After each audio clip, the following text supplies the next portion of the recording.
Hey YouTube and F and True viewers, JC Styles, and Brian is walking over. Brian Crazy, what's going on, guys? With the McDonald's cup, bloopers. Good and cold. It's either he's lighting a cigarette or has a soda in his hand. I don't understand that. I have nothing except for my hands in my pockets. Well, anyway, Coca-Cola, Newports, keeps me going. I do have 3 children. TNA weekly review. We have we didn't do one of these in a while. I know, it's been a while. We've been wrapped up in the whole WWE debacle. If you guys have not seen it, watch our other videos. WWE tried to censor us. Bunch of crap, basically. I don't have anything else to say. Watch the video if you want to know what happened. This is TNA, not WWE. Yeah. So this is back to being F and True Wrestling. Yeah, we're gonna be a little bit tougher than we used to be, but that happened. Once it gets resolved, we'll talk about it again. This is TNA. So let's start off. Since we didn't do like 3 weeks, let's just narrow it down.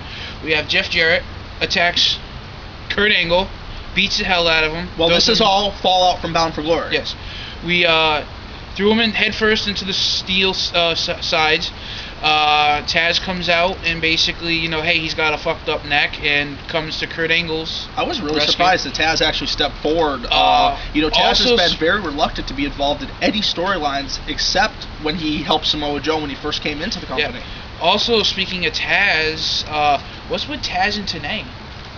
Feuding. They're like Michael Cole and the King now. Well, you know what it is? Taz is very pro-Fortune, very pro... I almost called them they, Immortal. TNA is very pro-TNA. Pro-Dixie, pro-Order, pro the way that things were done for the last 8 years. He does not embrace the new regime.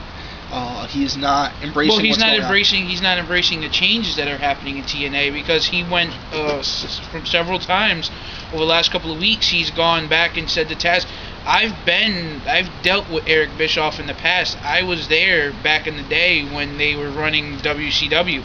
Not to skip forward, but what's with the whole kickboxing gimmick on last week's Impact? I mean, that's WCW written all over it. I was one of the biggest fans of World Championship Wrestling. Don't get me wrong, and I'm a huge Eric Bischoff fan. I think the man's a wrestling genius. He's the world's second greatest promoter next to Vince McMahon. But 10 years later, the kickboxing gimmick, the funniest part about it is when they said he weighed a slim and trim 160 pounds. So then, I don't even weigh 160 pounds. Jeff Jarrett is another one I wanted to talk about. What's him beating on everybody and injuring him? Basically trying to put them out. 1 week it was Kurt Angle. The following week it was Samoa Joe being thrown off the stage. Then he viciously had to do with the brutal attack on Matt Morgan. And I really like how they've kind of put the whole personal situation with Jeff Jarrett now dating Karen Angle and about to get married to her into the storylines, because he made it very apparent that Kurt Angle was going home to an empty house. But wait, you mean Jeff Jarrett? Jeff Jarrett, yeah. You said Jeff Hardy. Excuse me, Jeff Jarrett. When he was talking to Kurt Angle. No, No. Yes. And also then you had last week. You had the week before, I believe it was.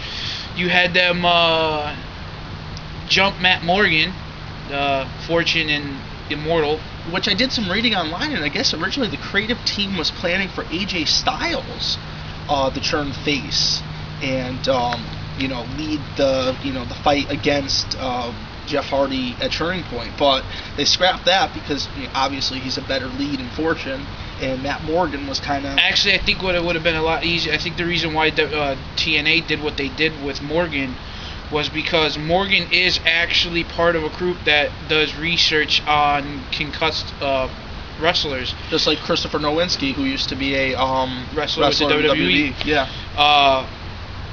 We had that come out. That happened which I think is a good push. I think pushing Morgan is a good idea. Yes. I think Morgan has it in him. Morgan's had it in him since he was in WWE 5 years ago. And I think the biggest push that Morgan ever got is when he faced Hernandez earlier this year, and when he was kind of the sole tag team champion for a little while. Then you have the whole Jeff Hardy, and I have to give props for Jeff Hardy. Jeff Hardy he's usually been the twisted character, but he's never have been a full heel, and I have to give it up to Jeff Hardy because he is taking this heel thing and he's running with it. And I like how he comes out the Thursday night after Bound for Glory and says, "It's like all these years of putting my body on the line and injury after injury and scar tissue and slip discs for what, and it's basically, it's everything that he's done in the past. He's starting to do it for just Jeff Hardy himself, and you know what, I can kind of agree, I kind of, like that because it was only a matter of time before Jeff Hardy, turned around and said, you know what, screw you to the fans, which I actually like because he's been a face for so long. Yeah, now he calls himself the charismatic Enigma Antichrist.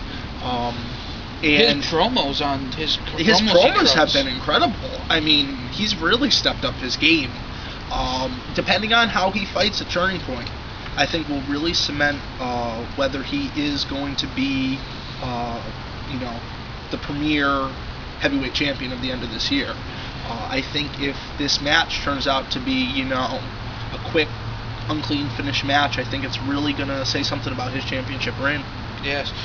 Also, we had the return to Samoa Joe after being thrown off of the stage, and he just comes busting out through the ramp, and that was crazy. And I love how they kept the ramp after Hardcore Justice. Remember, they used to have the old ramp that used to butt right into the side of the ring.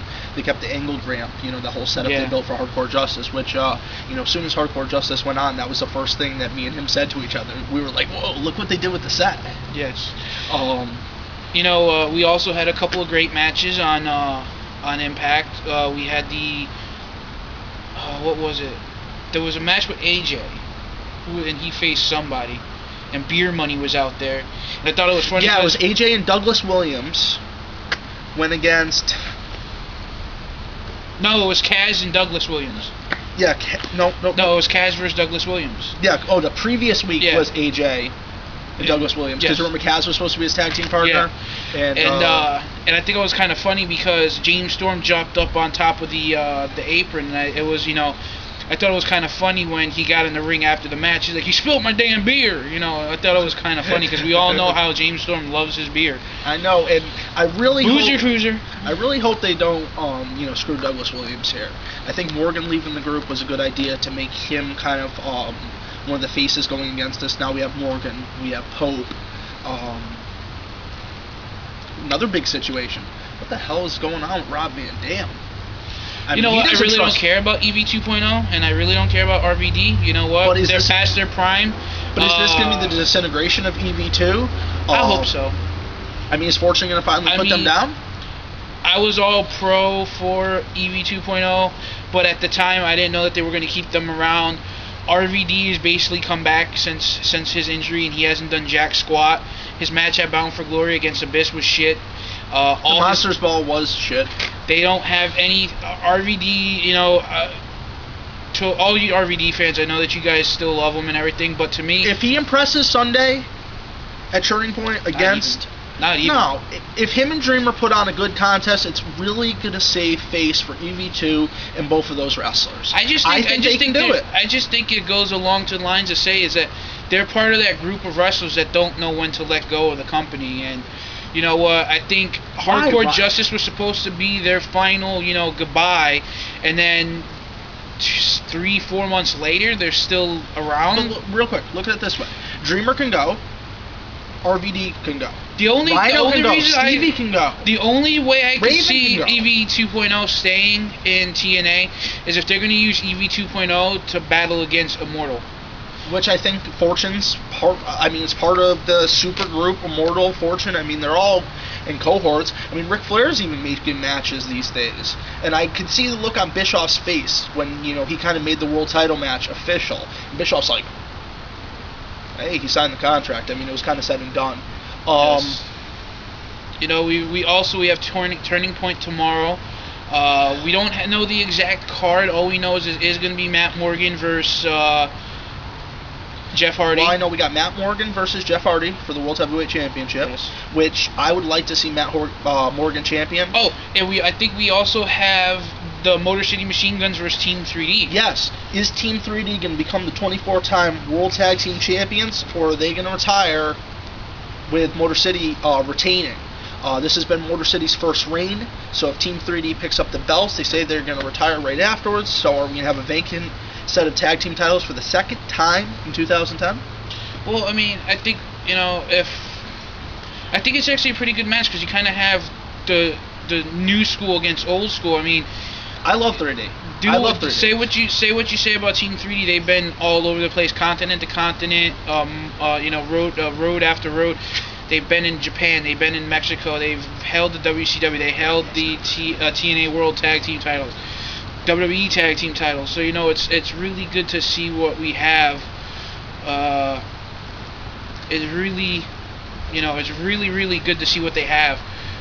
What Team 3D can bring to the table. I mean, because it would be nice to see Motor City and Team 3D hook it up and have a really good fought match and have a good, clean finish between the two. To be honest, I would love to see Team 3D pick up the titles for 24th time, and then they're going to set the bar so high. Who is going to be able to compete with that? Who? Even at 23, who can compete with that? Also on the card, we have Tara and Mickie James.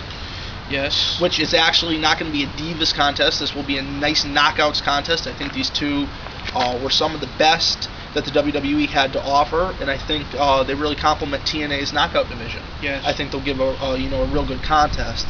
We have an X Division match, Robbie E versus my boy Jay Lethal. Which...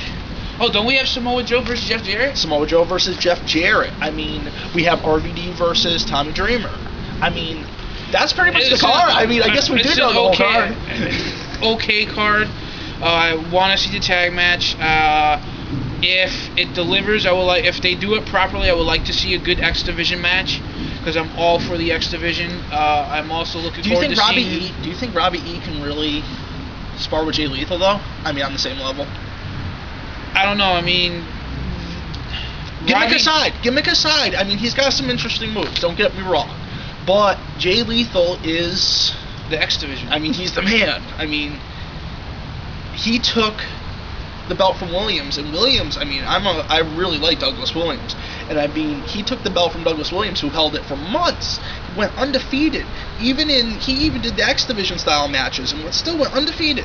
And but I guess no, we're probably gonna run over in time, guys. So just want to say. Guys, just in case if you are wondering, I played a couple more Road to WrestleManias in WWE SmackDown vs. Raw 2011, and so far the best one I played is the Christian Road to WrestleMania, because you got Edge and Christian, Kazoos, Crazy Hat Friday, you got them coming through, crazy sunglasses, and they come through the crowd. So, guys, check out the Christian Road to WrestleMania. Sure do that. JC Styles, Brian Crazy, and we'll see you next week. We'll actually probably see you maybe even as soon as tomorrow night with our review for the pay-per-view.